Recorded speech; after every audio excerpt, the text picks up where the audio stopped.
And this is how my hair looks in the morning. Fabulous. This baby Ryla.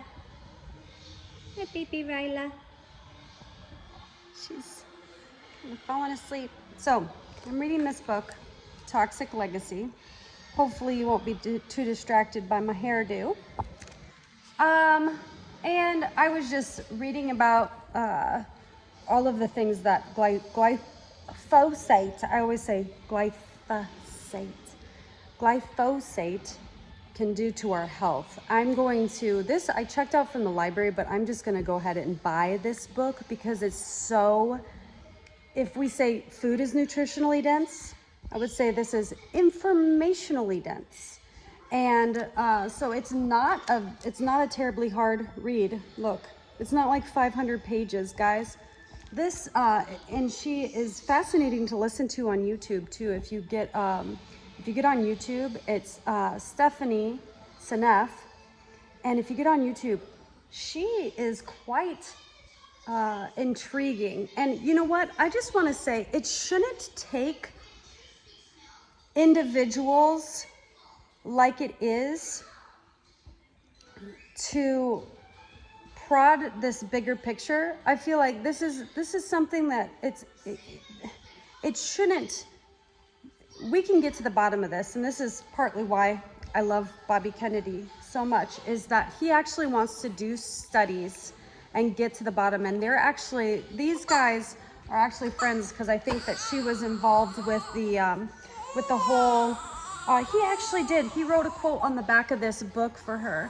Monsanto made a special project of discrediting and destroying scientists, advocates, and reformers who exposed its corrupt cover-up. Among the most prominent of these is heroic MIT researcher, Dr. Stephanie Seneff.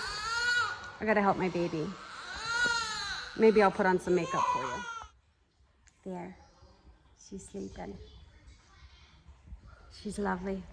Okay, so moving on. So she talks a lot about sulfur, and also in some of her YouTube videos, she's talking about, and I'm gonna screw this up, like sulfur having this negative ion, like that repels against the walls. I don't know.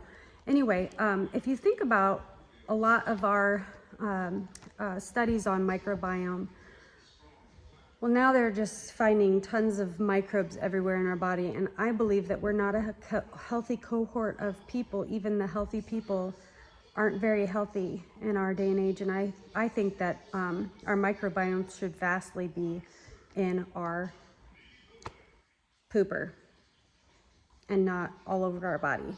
And I don't know that, but and also the white blood cells running around and wreaking havoc. Like in MS, there's more types of white blood cells that are in the central nervous system that shouldn't be there.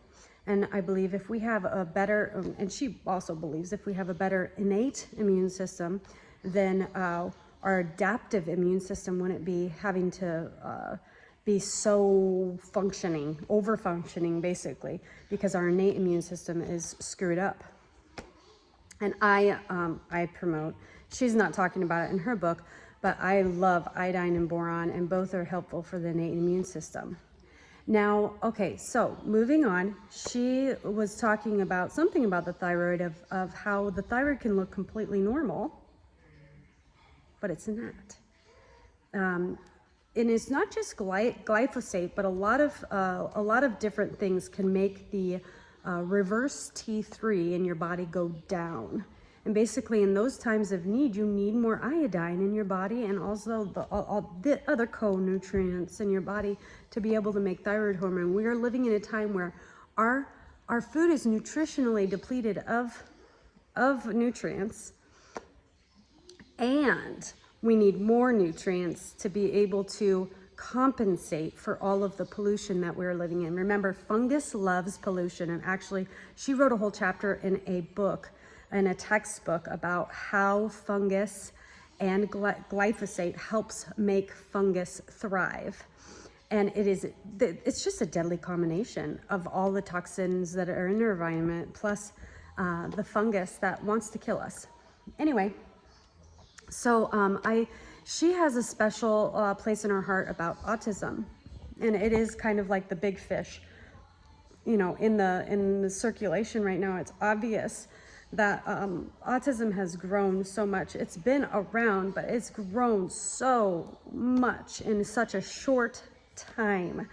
There's a specific year that actually, I don't know who pinned it down, but I heard Robert Kennedy talking about a specific time, a specific year that it just soared even more. And we use a lot of antibiotics. Generationally, we have used antibiotics that prime for mold. So how are we not thinking to ourselves that mold is causing a problem? I think we've overlooked the fact that mold has always caused more of a problem than we realize.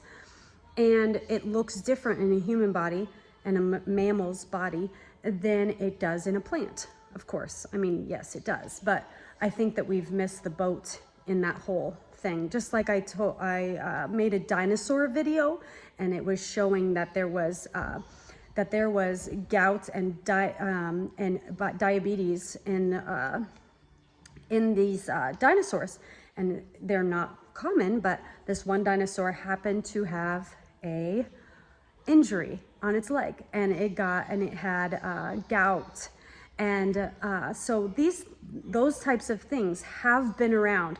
But this animal, if you think about it, okay, I'm just gonna go off on the dinosaur tangent for a little bit, but I was thinking, okay, red meat and wine is to blame usually for the gout occurrences, but there was no red meat in the dinosaurs' time, and that animal was evolutionarily disposed to be eating meat. And I say evolutionary because of the paradigm that is. I don't believe in evolution. I don't believe in large-scale evolution. Anyway, doesn't matter. We don't have to agree. Anyhow, they are made for eating meat, and this dinosaur had gout, and what it did have is an injury, and easy for fungal infections, and fungal infections can cause crystallization because of oxalic acid that a fungus creates and can deposit in its body. And that was before glyphosate, but glyphosate is just making it more able to happen. So she also said something interesting, that the vitamin C, the ascorbate acid, it can convert to oxalic acid if it doesn't have glutathione, and fungus creates depletion of glutathione in our bodies, and we need sulfur. So we need a lot of sulfur for good pathways. But she's like, well, there's some, it's kind of a vicious cycle. I'm sorry, this is information overload. It's kind of a vicious cycle because I'm regurgitating what she's saying, because some sulfates are poisonous to us, and then some sulfates are helpful to us, and this cycle is broken, and trying to fix it is difficult. Anyway, she also talks about glutamate. Glutamate toxicity in the body, and if you've listened to anything from the Thomas Seyfried about cancer, eating glucose and glutamine. I find it interesting that boron, so if you also look up calcifications in autism, autism is an easier one because it's been researched a lot, but I think it's for every chronic issue that we have. And everyone genetically displays these things differently. If you think about how genetically diverse we are, there's a genetic diversity in the way that our pathways work in our body, and etc. But anyway, there's calcifications and calcium dysregulation, and boron actually helps the body get rid of oxalate crystals. It improves glutathione, it improves so many detox pathways, and it helps bone density. So we're like ravaged with bone density.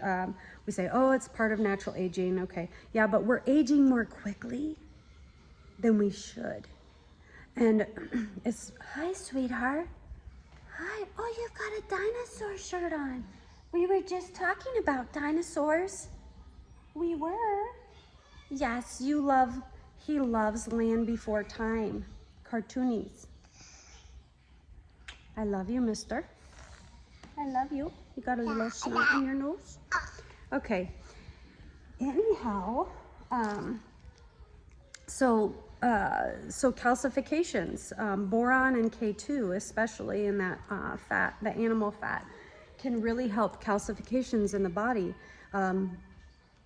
Free up and dismantle them and get them out and get the gunk out. But if you continue to feed the fungus and you continue to let it have a happy environment, it'll continue to make oxalate crystals, and also that dysfunction of the sulfur pathways are creating even just the healthy food for us unhealthy all of a sudden. Anyway, there are other people that have problems with lectins and problems with all this other stuff, but I wonder to myself, and this is a pondering, I wonder to myself if, because I have a theory on gluten, but I wonder to myself if the type of fungus or fungal toxins that have accumulated in the people's bodies have to do with degrading lectins. If you have an issue with lectins or this or that, I don't know. It's much more complicated than anyone ever can realize. But anyhow, and that's why a lot of people are finding relief with the carnivore diet, is because you're taking out a burden of the body for processing. But she makes a good point in her book about how a lot of people with the healthiest guts have, like, you know, they consume tons of different types of plants even. And I don't think plants are bad. I think they can even help our microbiome, and they can help even the microbes in our brain and blood that I don't feel like should be there. But I think that it's interesting, because I had one person buy ducks from me, and she came and she said that usually Americans only have about 8 types of fruits and vegetables that they eat. And I think she says in her book 30. There's like 30 different plants that some of the most healthiest people eat. Anyhow, I thought you guys would think that was interesting. Do you want some milk? No. You're a no boy. He's a no boy. He says no all the time. Can you say yes? No. Yeah? No. No? No? Okay, I won't bother you anymore. We'll let this video end.